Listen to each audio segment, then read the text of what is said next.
आज हम आपको कर्नाटक की मठ पॉलिटिक्स समझाते हैं। कर्नाटक चुनाव नजदीक हैं और ऐसे में नेताओं का कर्नाटक के मठों में दौरा लगातार जारी है। कर्नाटक में असली वोटों की खेती मठों में होती है। मठों में ऐसा क्या है कि हर चुनाव में कांग्रेस हो या फिर बीजेपी या फिर जेडीएस, सारे दलों के नेताओं को सिर झुकाना ही पड़ता है।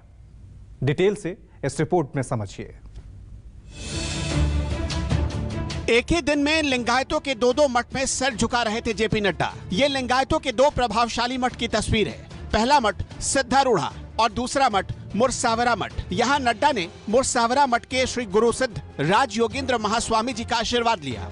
जिस वक्त बीजेपी के राष्ट्रीय अध्यक्ष जेपी नड्डा मठों की परिक्रमा कर रहे थे, उसी वक्त जगदीश शेट्टार खुद को लिंगायतों का सबसे बड़ा नेता बताने की कोशिश में जुटे थे।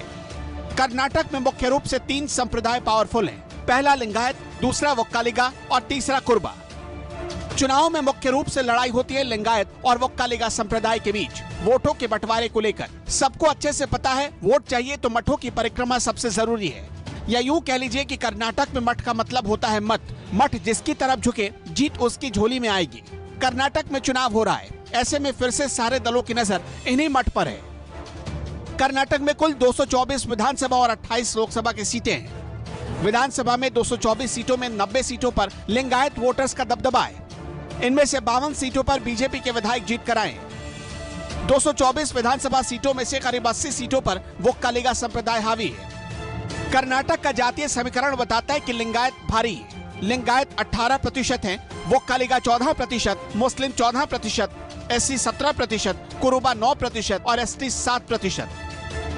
यानी कर्नाटक में लिंगायत वोट बैंक पर बीजेपी की मजबूत पकड़ मानी जाती है। 2018 के विधानसभा चुनाव और 2019 के लोकसभा चुनाव में लिंगायत संप्रदाय के लोगों ने एक तरफा होकर बीजेपी को वोट किया और बीजेपी सरकार बनाने में कामयाब हो गई। कर्नाटक में जैसे लिंगायत पर बीजेपी की पकड़ मजबूत है, वैसे ही कांग्रेस और जेडीएस की वोक्कालिगा संप्रदाय पर अच्छी पकड़ मानी जाती है। बीएस येदियुरप्पा लिंगायत समाज के बहुत बड़े नेता हैं, बीजेपी से हैं।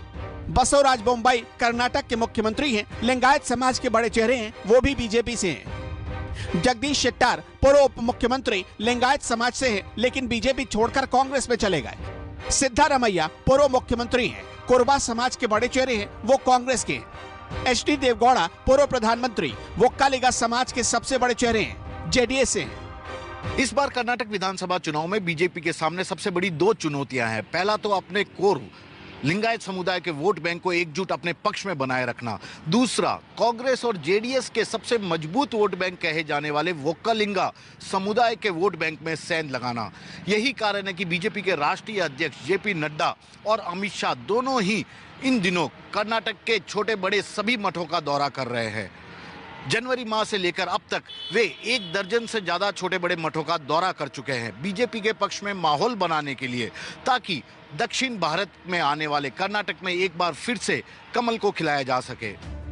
राजनीतिक रूप से कर्नाटक को 6 इलाकों में बांटा जाता है और हर इलाके में लिंगायत और वोक्कालिगा का दबदबा है।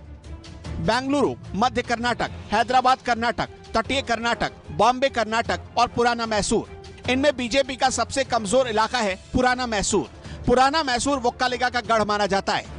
पुराना मैसूर के 64 विधानसभा सीटों में से बीजेपी के पास सिर्फ 13 सीटें हैं और उनमें से भी 11 विधायक दूसरे दलों से टूट कर आए हैं। वोक्कालिगा समाज के प्रभाव वाला इलाका जेडीएस का गढ़ माना जाता है, जिसके पास यहाँ सबसे ज्यादा 23 सीटें हैं। लिंगायत जो है 17% है और वोक्कालिगा है वो 14% है। दैट वे बीजेपी के लिए इलेक्शन के संदर्भ में आप देखेंगे तो ये बड़ा सा एक कम्युनिटी है, इसे बीजेपी ने टिकट दिया है। अब देखिए उसमें 68 सीट्स लिंगायत को दिया है। वैसे देखा जाए तो इनका भी वोक्कालिगा को भी उन्होंने 38 सीट्स दिया है, 32 सीट्स दिया है। लिंगायत कर्नाटक में बहुत वर्चस्व रखता है और उनका बड़ा कम्युनिटी है और सारे जगह स्प्रेड है। कर्नाटक की राजनीति में मठों का दबदबा 1983 से प्रभावशाली हो चुका है।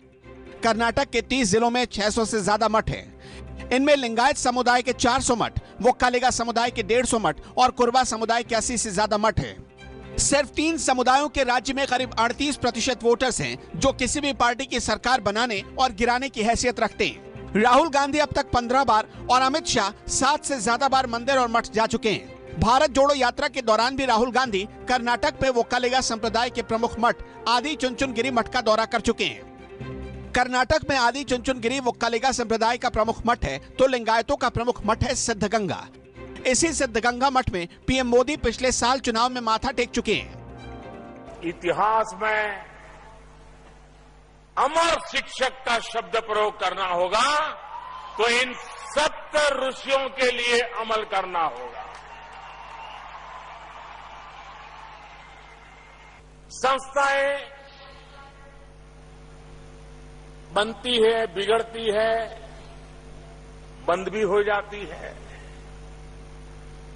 लेकिन आप कल्पना करिए उन 7 ऋषियों ने ऐसी तो कैसी मजबूत नींव डाली होगी कि आज 100 साल के बाद भी ये फल रहा है, फूल रहा है और पूरे देश को प्रेरणा दे रहा है। कर्नाटक में हर किसी के पास अपना अपना नेता और अपना अपना चेहरा है। बीजेपी लिंगायत फेस के दम पर आगे बढ़ना चाहती है और कांग्रेस को वोक्कालिगा के साथ साथ अब लिंगायत चेहरे के तौर पर जगदीश शेट्टार मिल चुके हैं। सबसे पहले बीजेपी नेताओं की लिस्ट पर नजर डालिए। कर्नाटक के मुख्यमंत्री बसवराज बोम्मई लिंगायत समुदाय से हैं। उनके कैबिनेट में 8 मंत्री लिंगायत समुदाय से हैं, 7 मंत्री वोक्कालिगा संप्रदाय से हैं। कांग्रेस की तस्वीर देखिए। कर्नाटक में प्रदेश अध्यक्ष डीके शिवकुमार वोक्कालिगा संप्रदाय के बड़े राजनीतिक चेहरे हैं। 5 कार्यकारी अध्यक्ष में 2 वोक्कालिगा, 1 लिंगायत और 1 दलित चेहरे हैं। बीजेपी को इस बात का भली भांति आकलन है कि इस बार उनके कोटे से लिंगायत वोट थोड़ी ही मात्रा में सही लेकिन छिटकने वाले हैं। लिहाजा उनकी रणनीति ये है कि किसी तरह से वोक्कालिगा वोट ज्यादा से ज्यादा प्राप्त किए जाएं ताकि लिंगायत वोटों के छिटकने की भरपाई हो सके। लेकिन दूसरी तरफ राहुल गांधी भी सक्रिय हैं। भले ही उनकी सदस्यता लोकसभा से चली गई है, लेकिन कर्नाटक में वो दोनों समाजों के नेताओं से मिल रहे हैं और उनकी कोशिश है कि जितना ज्यादा दोनों समाजों को भारतीय जनता पार्टी से दूर किया जा सके। इन सब के बीच कर्नाटक के चुनाव में एंट्री हुई है योगी आदित्यनाथ की। योगी आदित्यनाथ बीजेपी के स्टार प्रचारक हैं और इस बार फिर से उन्हें कर्नाटक चुनाव में स्टार प्रचारक के तौर पर भेजा गया है। उत्तर प्रदेश के मुख्यमंत्री योगी आदित्यनाथ कर्नाटक में ताबड़तोड़ 36 रैलियां करने वाले हैं। कानून व्यवस्था के मजबूत प्रतीक बाबा का बुलडोजर और उनकी हार्ड हिंदुत्व वाली छवि को बीजेपी कर्नाटक में भुनाना चाहती है।